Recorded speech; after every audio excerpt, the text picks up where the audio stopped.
याद रखो जो कर्म करेगा भाग्य उसका दास है, मांग मत ईश्वर से तेरा भाग्य तेरे पास है। हाय डियर फ्रेंड्स, मैं अमित माहेश्वरी आप सभी का स्वागत करता हूं आज के इस ट्रेनिंग प्रोग्राम में। फ्रेंड्स, इस ट्रेनिंग प्रोग्राम के माध्यम से हम सीखेंगे कि किस प्रकार अपने व्यवसाय में नए आयाम और नए कीर्तिमान स्थापित किए जाएं।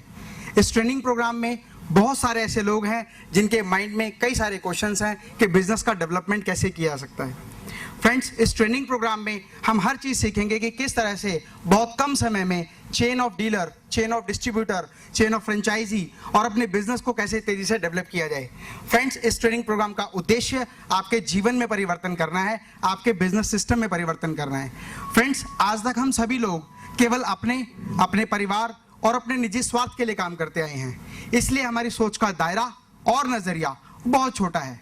जहां 5 लाख, 10 लाख, 50 लाख, 1 करोड़, 5 करोड़, 10 करोड़ का टर्नओवर पार करने के बाद हम अपने आप को बहुत सफल समझते हैं, वहीं दूसरी ओर जब हम भारत की आय में, देश की आय में अपनी आय का प्रतिशत का हिस्सा बहुत कम पाते हैं और महसूस करते हैं कि शायद उस इनकम टैक्स पेबल लिस्ट में हम बहुत नीचे हैं और हमें महसूस होता है कि हमें अगर इस लिस्ट में आगे बढ़ना है तो समझ लीजिए आपकी सोच का दायरा बदल रहा है। आपकी सोच का दायरा जब चेंज होता है तो हमारे विजन में परिवर्तन होता है। फ्रेंड्स, इस ट्रेनिंग प्रोग्राम का उद्देश्य आपके विजन में परिवर्तन करना है, आपके विजन को न केवल आपके राज्य में बल्कि पूरे भारत में पहुंचाना है। हम YouTube पर भी बहुत सारे क्लिप्स देखते हैं और हमने एक छोटी सी कविता बहुत पहले सुनी होगी, बहुत छोटे पर सुनी होगी कि सबसे पहले मेरे घर का अंडे जैसा था आकार, तब मैं यही समझता था बस इतना सा ही है संसार। ये एक छोटी सी कविता है एक चिड़िया के बच्चे की कि किस तरह से हमारी सोच का नजरिया बदलता है, सोच का दायरा बदलता है और कैसे हमारे आयाम एक स्थान से बढ़ते हुए दूसरे स्थान पर जाते हैं। कि सबसे पहले मेरे घर का अंडे जैसा था आकार, तब मैं यही समझता था बस इतना सा ही है संसार। फिर मेरा घर बना घोंसला सूखे तिनकों से तैयार, तब मैं यही समझता था बस इतना सा ही है संसार। जब चिड़िया का वो अंडा फूटा, उसमें से वो बच्चा निकला और बच्चा अपने घोंसले में आया, उसने देखा अब तो मेरे जीवन में कंपटीशन हो गया है कि मेरे ऐसे 4 और भी बच्चे हैं जिनके साथ मुझे कंपटीशन करना होगा उस दाने को चुगने के लिए, अपनी माँ से उस तिनके को लेने के लिए। तो सबसे पहले मेरे घर का अंडे जैसा था आकार, तब मैं यही समझता था बस इतना सा ही है संसार। फिर मेरा घर बना घोंसला सूखे तिनकों से तैयार, तब मैं यही समझता था बस इतना सा ही है संसार। फिर मैं निकल पड़ा शाखों पर, हरी भरी थी जो सुकुमार, तब मैं यही समझता था बस इतना सा ही है संसार। फ्रेंड्स, जब वो चिड़िया का बच्चा, जब उसने सोचा कि आज मेरा कंपटीशन मेरे 4 छोटे छोटे बहन भाइयों से नहीं है, अब मेरा कंपटीशन मेरे पेड़ पर बैठी हुई शाखाओं पर अलग अलग जो घोंसले बने हुए हैं और हर घोंसले में जो 4-4 बच्चे हैं, मेरा पूरा कंपटीशन उन सभी बच्चों के साथ है। फिर मेरा घर बना घोंसला सूखे तिनकों से तैयार, तब मैं यही समझता था बस इतना सा ही है संसार। फिर मैं निकल पड़ा शाखों पर, हरी भरी थी जो सुकुमार, तब मैं यही समझता था बस इतना सा ही है संसार। और आखिर जब मैं उड़ा गगन में अपने पंख पसार, तब मेरी समझ में आया बहुत बड़ा है यह संसार। तो फ्रेंड्स, कंपटीशन के इस दौर में किस तरह से हम अपने आप को और बेहतर बनाएं और सफल बनाएं, अपने व्यवसाय में कौन से ऐसे परिवर्तन करें जिससे आपके व्यवसाय के नए आयाम और नए कीर्तिमान स्थापित हों। क्योंकि जब हम आकाश की ओर देखते हैं तभी हमें पता लगता है कि कितना कंपटीशन का ज़माना आज है और इस कंपटीशन को फाइट करने के लिए हमें कौन कौन से ऐसे फॉर्मूलाज अडॉप्ट कर रहे हैं, कौन कौन से ऐसे बिजनेस सिस्टम को अडॉप्ट कर रहे हैं ताकि हम बहुत तेज़ी से डेवलप हों। फ्रेंड्स, जापान आकार में बहुत छोटा देश है, लेकिन जापान के बिजनेसमैन अपने देश के लिए काम करते हैं, अपने राष्ट्र के लिए काम करते हैं। क्योंकि जापान आकार में छोटा होने के बावजूद भी अन्य देशों को आर्थिक मदद करने की शक्ति रखता है, क्योंकि जापान के लोगों ने अपने देश के लिए व्यवसाय किया है। जब हम अपने देश के लिए व्यवसाय करते हैं तो हमारा उद्देश्य सही तरीके से व्यवसाय करना होता है और गवर्नमेंट के बेनिफिट्स भी हमें मिलते हैं। और सही तरीके से व्यवसाय करने के लिए हमें सही टैक्स का भुगतान करना होता है। सामान्यतः हिंदुस्तान का व्यापारी का मुख्य उद्देश्य टैक्स की चोरी करना होता है। फ्रेंड, जब भी हम टैक्स की चोरी करते हैं तो हम गवर्नमेंट के स्लैब में अपने आप को कम काउंट करते हैं और गवर्नमेंट के डॉक्यूमेंटेशन और पेपर्स में भी अपने आप को कम मेजरमेंट में रखते हैं। फ्रेंड्स, जापान का बिजनेसमैन न केवल अपने देश के लिए काम करता है बल्कि अपने राष्ट्र को आगे बढ़ाने के लिए भी काम करता है। इसीलिए सरकार के बेनिफिट के दायरे और रास्ते खुल जाते हैं। जब हम सही टैक्स का भुगतान करते हैं तो टैक्स स्लैब में हम ऊपर उठते हैं और टैक्स स्लैब में ऊपर उठने के साथ साथ हम सरकार के पैरेलल भी काम करते हैं, क्योंकि जब भी हम सरकार को सही टैक्स का भुगतान करते हैं तो सही टैक्स का भुगतान करने के बाद सरकार के बहुत सारे बेनिफिट्स के दायरे हम लोगों के लिए खुल जाते हैं। जैसे आपने देखा, government high level of institutions को, हाई लेवल ऑफ स्कूल्स को लैंड अलॉट करता है वेरी नॉमिनल कॉस्ट, बहुत लो कॉस्ट पर लैंड अलॉट करता है, क्योंकि वो higher level of tax payer होते हैं। जब हम किसी अब गवर्नमेंट को टैक्स का सही भुगतान करते हैं तो हमारे जो लेवल ऑफ अकाउंट्स हैं वो और मेंटेन होते हैं, और लेवल ऑफ अकाउंट्स मेंटेन होने के बाद आप गवर्नमेंट से high level of loan, high level of investment, high level of turnover के बारे में आप बहुत सारे सपोर्ट्स ले सकते हैं। फ्रेंड्स, कई वर्ष का अनुभव होने के बाद भी यदि हम अपने व्यवसाय को नहीं बढ़ा पा रहे हैं तो आप उन बातों पर ध्यान दें कि आपके बिजनेस सिस्टम में कोई कमी है। कई बार मैंने बहुत जगह पर बोर्ड लगा हुआ देखा। एक बार मैं एक मार्केट में जा रहा था, वहां पर बोर्ड लगा हुआ था कि this is the shop since 1860। यह दुकान 1860 से इस स्थान पर चल रही है। मुझे लगा कि ये तो बहुत आश्चर्य की बात है, क्योंकि इतने समय से यदि कोई व्यक्ति व्यवसाय कर रहा है तो क्यों ना उस व्यक्ति से मिला जाए और देखा जाए कि क्या उन्होंने ऐसा किया कि उनका बिजनेस इतने लंबे समय से चलता आ रहा है। मैं शॉप पे मैंने एंटर किया तो एक यंग एज का लड़का, 23 ईयर्स ओल्ड, एक यंग बॉय बैठा था। तभी मैं समझ गया, क्योंकि 1860 में तो वो नहीं पैदा हुआ होगा। मैंने उस बच्चे से पूछा, मैंने उस लड़के से पूछा कि बेटा आपके यहाँ जो बोर्ड लगा हुआ है, यहाँ पर लिखा हुआ है सिंस 1860, उस समय पर इस व्यवसाय को कौन किया करता था? उसने बड़े खुश होकर और गर्व से कहा कि भाई साहब, उस समय व्यवसाय मेरे दादाजी किया करते थे। मैंने कहा उसके बाद? उसने कहा जब मेरे दादाजी का इंतकाल हुआ और कुछ समय बाद ये शॉप मेरे पिताजी के हाथ में आई, मेरे फादर ने इस बिजनेस को चलाना शुरू किया, और जब मेरे पिताजी आज रिटायर हो चुके हैं, आज वो घर पर आराम कर रहे हैं और आज शॉप को मैं चला रहा हूँ। मैंने कहा इसके बाद? कर अभी तो मेरी शादी नहीं हुई, जब मेरी शादी होगी, मेरे बच्चे होंगे, तो मेरा बेटा इस व्यवसाय को चलाएगा। फ्रेंड्स, कई वर्ष का अनुभव होने के बाद भी जब हम अपने इंफ्रास्ट्रक्चर में कोई चेंज नहीं करते हैं तो समझ लीजिए आपके काम करने के तरीके में कोई कमी है, क्योंकि बहुत सारे ऐसे नए ब्रांड किसी भी समय पर आके आपके बिजनेस में, आपके सामने जो पिछले पैतृक समय से आप अपना बिजनेस करते आ रहे हैं, उस बिजनेस आयाम को तोड़कर आपसे कई गुना आगे निकल जाएगा। तो फ्रेंड्स, ये बड़े दुर्भाग्य की बात है कि कई लोग कहते हैं कि मेरा पैतृक व्यवसाय है, और पैतृक व्यवसाय होने के बावजूद भी उनके इंफ्रास्ट्रक्चर के साइज तक में चेंज नहीं हुआ, उन्होंने अपने बिजनेस के शॉप के स्टाइल तक में चेंज नहीं किया, तो इसका मतलब उनके काम करने में कुछ ना कुछ कमी है। फ्रेंड्स, इस बात से फर्क नहीं पड़ता कि आप अपने बिजनेस सिस्टम के बारे में कैसा सोचते हैं, इस बात से फर्क नहीं पड़ता कि आप अपने व्यवसाय के बारे में क्या सोचते हैं, इस बात से फर्क पड़ता है कि दूसरा व्यक्ति आपके व्यवसाय के बारे में क्या सोचता है। तो जब तक आप अपने बिजनेस में डेवलपमेंट के बारे में नहीं सोचेंगे, एक्सपेंशन के बारे में नहीं सोचेंगे, विकास के बारे में नहीं सोचेंगे, तो आपका एक्सपेंशन भी नहीं होगा, आपका विकास भी नहीं होगा, आप डेवलप भी नहीं होंगे। क्योंकि कई वर्ष का अनुभव बढ़ने के बाद भी अगर आपके इंफ्रास्ट्रक्चर में ग्रो नहीं हो रहा है तो समझ लीजिए आपके बिजनेस सिस्टम में कोई कमी है, और आपका एक्सपीरियंस लगातार बढ़ता जा रहा है, और एक्सपीरियंस बढ़ने के बावजूद भी इंफ्रास्ट्रक्चर नहीं बढ़ रहा है, तो समझ लीजिए आप घटना शुरू हो गई। एक छोटे से एग्जांपल के माध्यम से बताता हूं। मान लीजिए आपने एक व्यवसाय शुरू किया, एक व्यवसाय शुरू करने में आपको करते करते 1 साल हो गया, तो आप कह सकते हैं कि मुझे 1 साल का एक्सपीरियंस है। नेक्स्ट ईयर आप कहते हैं मुझे 2 साल का एक्सपीरियंस हो गया, मतलब आपका एक्सपीरियंस डबल हो गया। तो क्या आपने व्यवसाय को भी डबल किया? लेकिन तीसरे साल आप कहते हैं मुझे एक्सपीरियंस 3 गुना हो गया, मुझे एक्सपीरियंस 4 गुना हो गया, मुझे एक्सपीरियंस 50 गुना हो गया। तो क्या उसी रेशो में आपने अपने बिजनेस को डेवलप किया? क्या आपका इंफ्रास्ट्रक्चर 1 यूनिट से 2 यूनिट, 2 यूनिट से 4 यूनिट और 4 यूनिट से 50 यूनिट तक पहुंचा? यदि नहीं, तो क्या आपके बिजनेस सिस्टम में कमी है? आपको उन फॉर्मूलाज को अडॉप्ट करना होगा। फ्रेंड्स, आज कंपटीशन का जमाना है, और कंपटीशन के इस दौर में जो व्यक्ति नई टेक्नोलॉजी का यूज करेगा, नई तकनीकी का यूज करेगा, वही व्यवसाय में तेजी से आगे बढ़ पाएगा। मैं बहुत सारे ऐसे छोटे छोटे फॉर्मूलाज, बहुत सारे ऐसे टिप्स आपको बताऊंगा जिनको अडॉप्ट करने के बाद आप बहुत तेजी से अपने बिजनेस को डेवलप कर पाएंगे। इस ट्रेनिंग सेशन में सबसे पहले मैं आपको एक ऐसी चीज बताना चाहता हूं जो आप लोग सभी डेली अपने व्यवसाय में करते हैं। फ्रेंड्स, मोस्ट कॉमनली पूरे वीक में हम लोग 6 दिन काम करते हैं, और इस 6 दिन का यूटिलाइजेशन हमें कैसे करना है, इस यूटिलाइजेशन के बारे में हम बात करते हैं।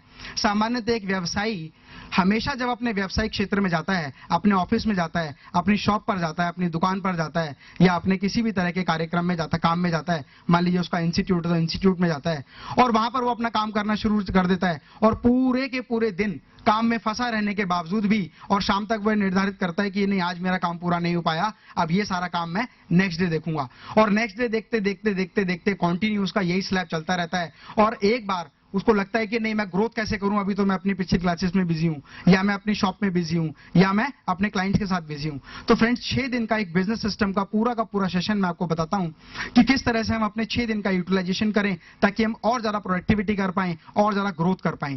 तो 6 दिन के फार्मूले में आपको क्या करना है फ्रेंड्स, सामान्यतः 7 दिन में से 6 दिन हम काम करते हैं, संडे को एक तरफ छोड़ते हैं, मंडे टू सैटरडे जब हम काम करते हैं। तो जब सबसे पहले आप अपने ऑफिस में जाएं तो अपने एडमिनिस्ट्रेटिव, अपने प्रतिनिधि को एक कार्यक्रम दें कि आपको पूरे आधे घंटे में अपने एडमिनिस्ट्रेशन को संभालना है। आपको हर व्यक्ति को उसकी योग्यता, उसके काम और उसकी जिम्मेदारी के अनुसार उसको कार्यभार सौंपना है। आपका सबसे पहले काम होना चाहिए ऑफिस में पहुंचते ही, शॉप पर पहुंचते ही अपने मैनेजमेंट टीम को उनके द्वारा किए गए काम की स्लैब समझाना कि उनको पूरे दिन में कौन कौन से काम करने हैं, कैसे कैसे काम करने हैं, किन किन व्यक्तियों से बात करनी है, किन किन क्लाइंट से बात करनी है। कहने का मतलब पूरे दिन का जो हमारा शेड्यूल है उसमें शुरू का आधा घंटा आपको एडमिनिस्ट्रेशन को देना है। हर व्यक्ति को उसके निर्धारित योग्यता अनुसार, उसके कार्य क्षमता अनुसार उसको एक कार्यभार सौंपना है और बोलना है कि आज शाम को मुझे इस पूरे काम की डिटेल चाहिए। आप उस व्यक्ति को केवल आधे घंटे में क्रियान्वित कर पाते हैं कि आपको पूरे दिन में कौन कौन सा काम कैसे कैसे करना है। उसके बाद आपको 2 घंटे का समय, लंच से पहले का 2 घंटे का समय आपको फोकस करना है आपके रेगुलर क्लाइंट्स जिनसे आप रोज अपना व्यवसाय करते हैं। यदि इंस्टीट्यूट है तो regular students, teachers, staff, management. आपको पूरा का पूरा फोकस करना है आपके प्रेजेंट बिजनेस के ऊपर कि आपका रेगुलर बिजनेस क्या है, आपको कैसे कैसे क्लाइंट से कांटेक्ट करना है, किन किन क्लाइंट्स को मटेरियल सप्लाई देना है, किन किन वेंडर्स से अपना मटेरियल मंगाना है। तो पूरा का पूरा 2 घंटे का फोकस आपका होना चाहिए आपके रूटीन बिजनेस के लिए जो आप अपने व्यवसाय में जनरली पूरे दिन में करते हैं। लाइक अगर आपको कैश ट्रांजैक्शंस करनी है तो किन किन व्यक्तियों से कैश आना है, उनके लिए एक व्यक्ति को निर्धारित करना है कि आपको इन किन व्यक्तियों से कैश लेना है। हर एक चीज, everything should be in terms of the proper planning. जब आप पूरे प्रॉपर प्लानिंग के अकॉर्डिंग काम करते हैं तो आपकी टीम को पता होता है कि किस व्यक्ति के पास क्या रिस्पॉन्सिबिलिटी है और उस रिस्पॉन्सिबिलिटी को उस व्यक्ति को कैसे चलाना है। फ्रेंड्स उस 2 घंटे के बाद आपको जो पूरा फोकस आपने किया आपके रेगुलर क्लाइंट्स, आपके रेगुलर कस्टमर, आपके रेगुलर वेंडर, आपके बायर, आपके सप्लायर, आपके क्लाइंट्स, उनकी प्रॉब्लम, उनकी इंक्वायरीज, उनका सॉल्यूशन। क्योंकि जब हम अपने क्लाइंट्स की रेगुलर क्वेरीज के अलावा उनकी प्रॉब्लम का भी सॉल्यूशन करते हैं तो हमारे कंपनी के बिहाफ पर उनका जो फेथ है, जो हमारी कंपनी के नाम, हमारे ब्रांड के साथ जो उनका फेथ है वो और कई गुना ज्यादा बढ़ जाता है। उसके बाद आपका लंच का टाइम होता है। Try to get the lunch on the right time. Most commonly मैंने सुना है कि बिजनेसमैन कहता है नहीं यार आज तो 5 बजे लंच किया, कोई बिजनेसमैन कहता है मैंने आज 6 बजे लंच किया, कोई आज तो मुझे लंच का टाइम ही नहीं मिल पाया क्योंकि सारा का सारा मेरा जो समय था वो क्लाइंट्स के साथ निकल गया। तो फ्रेंड्स आपको अपने शेड्यूल में हर एक चीज को फिक्स करना है, लंच को भी फिक्स करना है, क्योंकि अगर आपका डाइट शेड्यूल बेस्ट है तो आप बिजनेस भी बेस्ट कर पाएंगे। आपको जान के बहुत आश्चर्य होगा जो एक बहुत बड़े बिजनेसमैन है, उनको एक कंपनी ने केवल इस वजह से रिजेक्ट कर दिया उनका प्रपोजल। जब उन्होंने किसी एक टेंडर के लिए अप्लाई किया तो सिर्फ इस वजह से उनका प्रपोजल रिजेक्ट कर दिया गया कि आपका शरीर बहुत मोटा है, आप एक अव्यवस्थित शरीर के मालिक हैं, आप हमारी कंपनी के साथ क्या बिजनेस करेंगे जब आप खुद को ही मैनेज नहीं कर पा रहे हैं तो हमारे पूरे बिजनेस को कैसे मैनेज करेंगे। It's very unbelievable. और इसका आर्टिकल एक न्यूज़पेपर में आया था। I have the cutting of that newspaper, जिसमें दिखाया गया अंबानी को केवल उसके शारीरिक मापदंड के अनुसार वो प्रोजेक्ट नहीं मिला, वो प्रोजेक्ट उनके हाथ में नहीं आया क्योंकि कंपनी का ये कहना था कि जो व्यक्ति अपने आप को व्यवस्थित नहीं कर सकता वो मेरे पूरे काम को कैसे व्यवस्थित करेगा। शायद आप मेरा काम प्रॉपर, हमारी कंपनी का काम प्रॉपर नहीं कर पाएंगे, परंतु वास्तविकता में ऐसा होता नहीं है, बहुत रेयर चांसेस ऐसे होते हैं। तो फ्रेंड्स मैंने बताया कि पूरे 7 डेज के 6 डेज के शेड्यूल में आपको 2 घंटे फोकस करना है आपके regular client, regular customer, regular vendor, वो लोग जिनके साथ आप रेगुलर व्यवसाय करते हैं। और सबसे इंपॉर्टेंट आपके क्लाइंट्स की प्रॉब्लम्स को सॉल्व करना। यदि आप अपना थोड़ा सा भी फोकस क्लाइंट्स की प्रॉब्लम को सॉल्व करने पर लगाते हैं तो वही क्लाइंट्स आपको मल्टीपल बिजनेस देते हैं, एक क्लाइंट के बाद दूसरा क्लाइंट, वो रेफरेंस आपको मिलते हैं जिससे आपका बिजनेस ग्रो करता है। सामान्यतः एक व्यापारी ये सोचता है कि जो व्यवसाय मैं कर रहा हूं उस व्यक्ति को चीज की जरूरत होगी तो वो मुझसे लेगा। अगर आप कोई चीज प्रोडक्ट सेल कर रहे हैं कि लेने वाले को जरूरत होगी तो मुझे कांटेक्ट करेगा। लेकिन फ्रेंड्स आजकल डोर टू डोर आपके घर पर हर चीज की सुविधा उपलब्ध है, हर चीज को आपके डोर स्टेप पर अवेलेबल करती है कंपनीज। तो आपको सिर्फ यही देखना है कि आपको उस जो क्लाइंट की रिक्वायरमेंट्स है वो क्या क्या रिक्वायरमेंट्स है। अगर कोई प्रॉब्लम है, अगर आप छोटी सी एक प्रॉब्लम भी सॉल्व करते हैं तो he will forward your reference to the next clients. तो हमने बताया कि लंच से पहले का जो हमारा टॉपिक रहेगा उसमें हमें क्या करना है, आधे घंटे का एडमिनिस्ट्रेशन का काम करना है, जिसमें हर व्यक्ति को उसके कार्य से संबंधित जिम्मेदारी और जिम्मेदारी सौंपकर उसको वो काम उसको बताना है कि शाम को हम लोग इस चीज पर डिस्कस करेंगे। उसके बाद के 2 घंटे का जो समय है वो आपको पूरा फोकस करना है आपके रेगुलर बिजनेस पर। रेगुलर बिजनेस पर फोकस करने के बाद आपको प्रॉपर लंच करना है, क्योंकि अगर आप प्रॉपर लंच करते हैं तभी आप एनर्जेटिक होते हैं अगले काम को करने के लिए। After the lunch you have to focus find out new business. सामान्यतः हम लोग व्यापार के रूप में केवल अपने रेगुलर बिजनेस के ऊपर ही काम करते हैं, क्योंकि कहते हैं कि पूरे 7 घंटे या 6 घंटे या 8 घंटे या 12 घंटे भी हमारे पास है तो हमारा वही काम नहीं पूरा हो पाता रेगुलर क्लाइंट्स का। आपको 2 घंटे फोकस करना है अपने बिजनेस की ग्रोथ के ऊपर। Find out new buyer, new supplier, new vendor, new client. आपको पूरा का पूरा फोकस लगाना है कि जो व्यवसाय हम रेगुलर कर रहे हैं उसके अलावा मेरा पूरा का पूरा फोकस होगा नए बिजनेस को डेवलप करने के लिए, नए क्लाइंट्स को ढूंढने के लिए, नए बायर्स को ढूंढने के लिए, नए सप्लायर्स को ढूंढने के लिए, और ऑलरेडी जो मेरे एग्जिस्टिंग क्लाइंट है उनमें से भी उनसे भी पता करना है कि सर मैंने आपको जो प्रोडक्ट दिया, are you satisfy with that? If satisfy then can you give me some references, ताकि मैं भी उनसे भी कांटेक्ट कर पाऊं। या सर अगर आप मुझे कोई रेफरेंस दे तो हम अपने बिजनेस को डेवलप कर पाएंगे। फ्रेंड्स मैंने बताया आपको कि लास्ट के जो सेकंड आवर्स के लंच के बाद के जो 2 घंटे हैं आपको फोकस करना है to find out new buyer, new supplier and new clients. इसका मतलब जिंदगी के पहले दिन से ही, जिस दिन से आपने निर्णय किया उसी दिन से आपने अपने बिजनेस को डेवलप करना शुरू कर दिया, क्योंकि आपने अपने बिजनेस शेड्यूल को रेगुलर बिजनेस से हटाकर डेवलपमेंट और बिजनेस पर भी लगाया है। जब आप फोकस करते हैं डेवलपमेंट ऑफ बिजनेस पर फ्रॉम द फर्स्ट डे, तो इसका मतलब पूरे 30 दिन के अगर आप 8 घंटे काम करते हैं तो 8 या 24 240 घंटे में से लगभग 2 घंटे पर डे के हिसाब से 60 घंटे आपने लगाए अपने बिजनेस को डेवलप करने के लिए। और जिस दिन से हम रेगुलर क्लाइंट्स के लिए काम करते हैं उसी तरीके से हम डेवलपमेंट के लिए काम करते हैं, तो हमारा डेवलपमेंट शुरू हो जाता है। फ्रेंड्स उसके बाद आपको फोकस करना है आपके जितने भी क्लाइंट्स थे, जो भी आपके एम्प्लॉइज थे, उनसे आपने क्या क्या रिवर्ट लेना है। आपने मॉर्निंग में जो आधा घंटा एडमिनिस्ट्रेशन को दिया, हर एक व्यक्ति को एक जिम्मेदारी के लिए दिया कि शाम को हम बात करेंगे, मैंने आपको जो जो वर्क दिए मेरे को उसका आउटपुट चाहिए। आपने एक एक करके अपने एम्प्लॉइज से बात की कि आप मुझे बताएं, मैंने आपको रिस्पॉन्सिबिलिटीज दी थी कि आपको 25 क्लाइंट्स को मेल करना है, आपको इन 50 लोगों से टेलीकॉलिंग करनी है, बात करनी है, उनकी रिक्वायरमेंट समझनी है, उनकी डिमांड समझनी है, उनकी प्रॉब्लम्स नोट करनी है। आपने कौन कौन सा काम किया।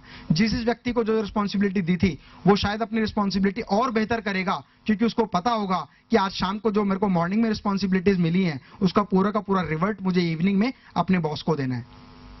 रिवर्ट लेने के बाद आप एनालाइज करें कि क्या उसके बाद आपको जो 2 घंटे का समय जो आपने एनालाइजेशन किया है, पूरा कंप्लीट डेवलपमेंट किया है, डेवलपमेंट के बाद आपको फोकस करना है कि किस तरह से आप नेक्स्ट वीक के अपने प्लान्स डिसाइड करेंगे। आपका टोटल टर्नओवर क्या है, पूरे दिन का, पूरे हफ्ते का, पूरे महीने का। अगर कोई भी स्पेसिफाइड डेट है, सपोज आप 10 तारीख को कर रहे हैं, तो आपको देखना है कि आज 1 तारीख से लेकर 10 तारीख तक मेरा टोटल टर्नओवर क्या आया, मेरे ऑपरेटिंग एक्सपेंसेस क्या है, मुझे कौन कौन से एक्सपेंसेस पे करने हैं, और मुझे नेक्स्ट वीक कौन कौन सी मीटिंग ऑर्गेनाइज करनी है। जब आप अपने पूरे बिजनेस को शेड्यूल्ड करते हैं तो शेड्यूल करने के साथ साथ आप अपने टाइम के पैरामीटर को भी फिक्स कर लेते हैं कि हमें इतने समय काम करना है, इतने घंटे काम करना है, और इस तरह से अपने काम को व्यवस्थित करना है। Friends at the last Saturday, whenever at the end of the week, जब भी आपका वीकेंड आए, आपको पता है क्योंकि नेक्स्ट डे संडे आप अपने संडे के डे को अपनी चॉइस के अकॉर्डिंग यूटिलाइज करेंगे, तो आपको सैटरडे को एक डिसाइड करना है कि मेरा नेक्स्ट वीक का प्लान क्या होगा, मेरे नेक्स्ट वीक के शेड्यूल्स क्या होंगे, मेरे नेक्स्ट वीक की मीटिंग्स कौन कौन सी होंगी, मुझे किन किन लोगों से फंड आना है, और मुझे किन किन क्लाइंट्स को अपने फंड, किन किन लोगों को फंड पे करना है। जब आप इस सभी चीज का मैनेजमेंट करेंगे तो आप पाएंगे कि एक ही महीने में आपने मोर देन 20% अपने बिजनेस को ग्रो किया है। क्योंकि फ्रेंड्स मैंने सबसे पहले कहा कि आपको पूरे दिन में आधा दिन तो समय लगाना है अपने रेगुलर काम पर और आधा दिन लगाना है अपने बिजनेस के डेवलपमेंट पर। जब आपने बिजनेस के डेवलपमेंट के बारे में सोचना शुरू कर दिया तो समझ लीजिए पहले दिन से आपका बिजनेस डेवलप होना शुरू हो जाएगा। फाइन। और संडे को कैसे यूटिलाइज करना है, that is your holiday that you may enjoy as per your requirement. आप चाहें तो मूवी देखें, आप चाहें फैमिली के साथ रहें, फ्रेंड्स के साथ घूमें, that's your choice. You can utilise your Sunday as per your requirement. Always try to get a one day as a holiday. बहुत सारे व्यवसायी कहते हैं कि नहीं यार आज भी ना संडे था, आज भी मुझे ऑफिस जाना पड़ा। लेकिन दोस्तों जब ये संडे या कोई भी एक ऑफ डे बनाया गया उसका उद्देश्य था sharpness. Sharpness in the sense कि जब भी हम पूरे 6 दिन काम करते हैं तो हमारा लेवल ऑफ एनर्जी डाउन हो जाता है। उस एनर्जी को रीजनरेट करने के लिए जब एक दिन हम रिलैक्स करते हैं तो मंडे हम बहुत एनर्जेटिक रूप से काम कर पाते हैं। तो get your holiday as per your requirement, अगर आप इस 7 डेज के फॉर्मूले को फॉलो करते हैं तो on an average after 6 month you will increase your business more than 20%। अगर हमारे देश का हर हिंदुस्तानी, हर व्यक्ति, हर व्यवसायी इस फॉर्मूले को अडॉप्ट करता है तो आने वाले 20 साल के बाद भारत की इनकम जापान की इनकम से अधिक होगी।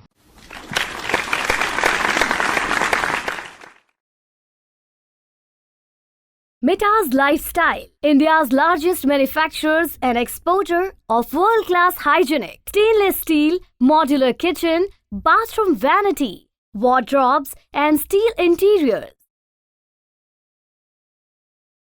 हमारी शॉप का साइज 10 बाई 20 होगा, 20 बाई 50 होगा, और एक यूनिट के अलावा दूसरी यूनिट कैसे होगी, दूसरी यूनिट के अलावा तीसरी यूनिट कैसे होगी, और किस तरह से हम अपने इंफ्रास्ट्रक्चर को एक्सपेंड करेंगे। क्योंकि फ्रेंड, जब तक आप एक्सपेंशन के बारे में नहीं सोचेंगे एक्सपेंशन नहीं होगा। जितना नंबर ऑफ एक्सपीरियंस आपका बढ़ता जाएगा उसी रेशो में आपका इंफ्रास्ट्रक्चर ग्रो होना चाहिए।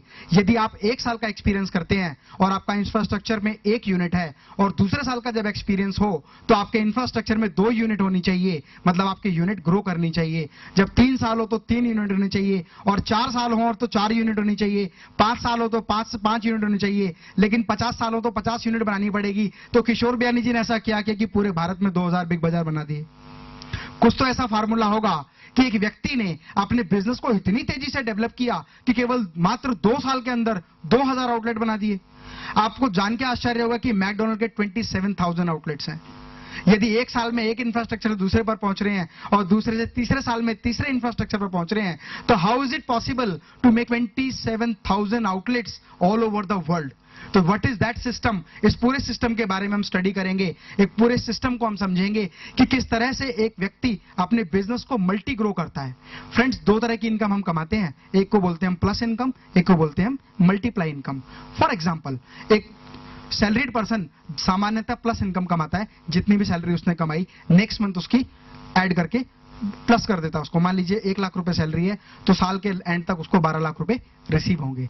अब उसको मल्टीपल इनकम कैसे करना है, that is possible only through large number of units. आपको एक इंफ्रास्ट्रक्चर दूसरे इंफ्रास्ट्रक्चर तक पहुंचना है, दूसरे से तीसरे तक पहुंचना है, तीसरे तक चौथे तक पहुंचना है, लेकिन इसकी स्पीड क्या हो कि आप केवल कुछ वर्षों में 200 outlet, 500 outlet, 200 franchisee, 500 franchisee, 200 dealer, 500 dealer, 1000 dealer develop कर पाए। इस पूरे बिजनेस सिस्टम के बारे में हम समझेंगे।